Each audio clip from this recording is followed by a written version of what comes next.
Class లో December prelims mains కొత్త class start అవుతుంది. ఈ నెంబర్ కి కాల్ చేసి రిజిస్టర్ అవ్వండి. లిమిటెడ్ సీట్సే ఉన్నాయి. హీరో అల్లు అర్జున్ వ్యవహారంపై తెలంగాణ అసెంబ్లీ సమావేశాల్లో చర్చ జరిగింది. ఈ సందర్భంగా అల్లు అర్జున్ వ్యవహారంపై సీఎం రేవంత్ రెడ్డి సీరియస్ అయ్యారు. అల్లు అర్జున్ అసలు మనిషేనా అంటూ ఘాటు వ్యాఖ్యలు చేశారు. సంధ్యా థియేటర్ ఘటన అల్లు అర్జున్ కారణంగానే జరిగిందని సీఎం రేవంత్ రెడ్డి అన్నారు. అతడు రాకపోతే తొక్కిసలాట జరిగేది కాదని, రేవతి కుటుంబం నష్టపోయేది కాదంటూ అసెంబ్లీలో మండిపడ్డారు. బాధ్యులు ఎవరైనా వదిలేది లేదని, చట్ట ప్రకారం చర్యలు తప్పవని హెచ్చరించారాయన.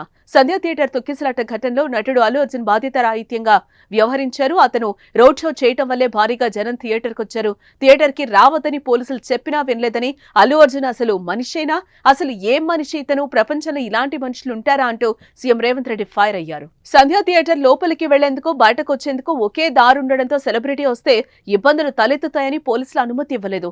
అనుమతి ఇవ్వకపోయినా పుష్ప సినిమా హీరో థియేటర్ కు వెళ్లారు. అతను కేవలం థియేటర్ కు వెళ్లి సినిమా చూసి వెళ్లిపోతే అభ్యంతరకరం ఉండేది కాదు. కానీ థియేటర్ కు వెళ్లేటప్పుడు రోడ్డుపై కార్ రూఫ్ టాప్ ఓపెన్ చేసి రోడ్ షో చేసుకుంటూ వెళ్లాడు.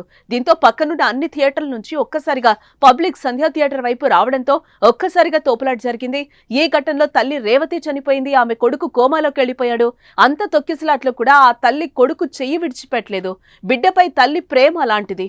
కొడుకు చెయ్యి పట్టుకుని ఆ తల్లి చనిపోయింది. హీరో థియేటర్ లోపల ఉండటం వల్ల లోపల కూడా తొక్కిసలాట జరిగింది. ఏ విషయాన్ని హీరోకు ఏసీపీ చెప్పినా, శాంతి భద్రతలు చెయ్యి దాటే ప్రమాదం ఉందని చెప్పినా హీరో వినలేదని పోలీసులు చెప్పినట్లు రేవంత్ రెడ్డి చెప్పారు. ఇక బయటకు వెళ్లడానికి హీరో ఒప్పుకోలేదని సిటీ కమిషనర్ చెప్పారు. దీంతో డీసీపీ వెళ్లి అక్కడి నుంచి కదలకపోతే అరెస్టు చేస్తామని హెచ్చరించి హీరోను కారెక్కించారు. అయినా వెళ్లేటప్పుడు కూడా కార్ రూఫ్ టాప్ ఓపెన్ చేసి రోడ్ షో చేస్తూ వెళ్లాడు. ఈ నేపథ్యంలో హీరోపై, యాజమాన్యంపై పోలీసులు కేసు పెట్టారు. బాధ్యతారాహిత్యంగా సమాధానాలు ఇవ్వటం వల్లే పోలీసులు వారి విధి నిర్వహించారు. ఈ ఘటనపై కొన్ని రాజకీయ పార్టీలు పైశాచికత్వం ప్రదర్శించాయి. తన కొడుకు ఆ హీరో అభిమాని అని, కొడుకు కోసం ఒక్కో టికెట్ 3,000 చొప్పున 12,000 పెట్టి ఆ కుటుంబం సినిమా టికెట్లు కొన్నారు. థియేటర్లో ఒక తల్లి చనిపోతే ఆ కుటుంబాన్ని, ఆ పిల్లవాన్ని హీరో పరామర్శించలేదు. అలాంటి మానవత్వం లేని వాళ్లను పోలీస్ స్టేషన్ కు తీసుకెళ్తే 10 ఏళ్లు మంత్రులుగా పనిచేసిన వాళ్ళు కూడా ప్రభుత్వాన్ని విమర్శిస్తున్నారు. చావుకు కారణమైన వారిని పోలీస్ స్టేషన్ కు పిలిస్తే తప్పుబట్టి ప్రభుత్వాన్ని బద్నాం చేయాలని ఎంతో నీచమైన భాష వాడారు. సినీ పరిశ్రమను ప్రోత్సహించాలని భావించి తమ ప్రభుత్వం ప్రత్యేక షోలకు అనుమతి ఇచ్చింది. ప్రాణాలు బలి తీసుకుంటే వాళ్లను ఏమనద్దంటే ఇదే న్యాయం. సినీ రాజకీయ ప్రముఖులకు ప్రత్యేక చట్టం ఏమైనా చేస్తారా? అంబేద్కర్ రూపొందించిన రాజ్యాంగానికి లోబడే తమ ప్రభుత్వం నడుచుకుంటోంది. జైలుకు వెళ్లి వచ్చిన హీరో ఇంటికి క్యూ కట్టిన సినీ ప్రముఖుల్లో బాధిత కుటుంబాన్ని ఒక్కరైనా కలిసారా? సినీ ఇండస్ట్రీలో ఉన్న ప్రముఖులు ఏం కోరుకుంటున్నారో తెలియడం లేదు. వ్యాపారాలు చేసుకోండి, కానీ ప్రాణాలతో చెలగాటమాడటానికి మేము ఒప్పుకోం. మేము అధికారంలో ఉన్నంత కాలం అలాంటి ఆటలు సాగవని సీఎం రేవంత్ రెడ్డి గట్టిగానే హెచ్చరించారు.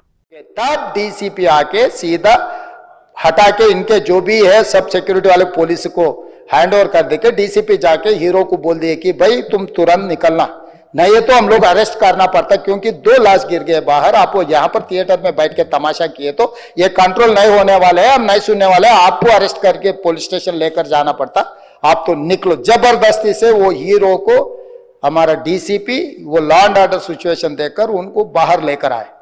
बाहर गाड़ी में बिठाने के बाद फिर जाते होकर फिर रूफटॉप निकाल के फिर लोगों को ऐसा कर रहा, तो ये कैसे इंसान है? हम लोग क्या बोलना है सर? मुझे तो समझ में नहीं आ रहा। मैं बाहर ये बोल भी नहीं सकता हूं, अगर कुर्सी में बैठकर खामोश भी नहीं बैठ सकता हूं। तो ऐसे इंसान भी आजकल दुनिया में है।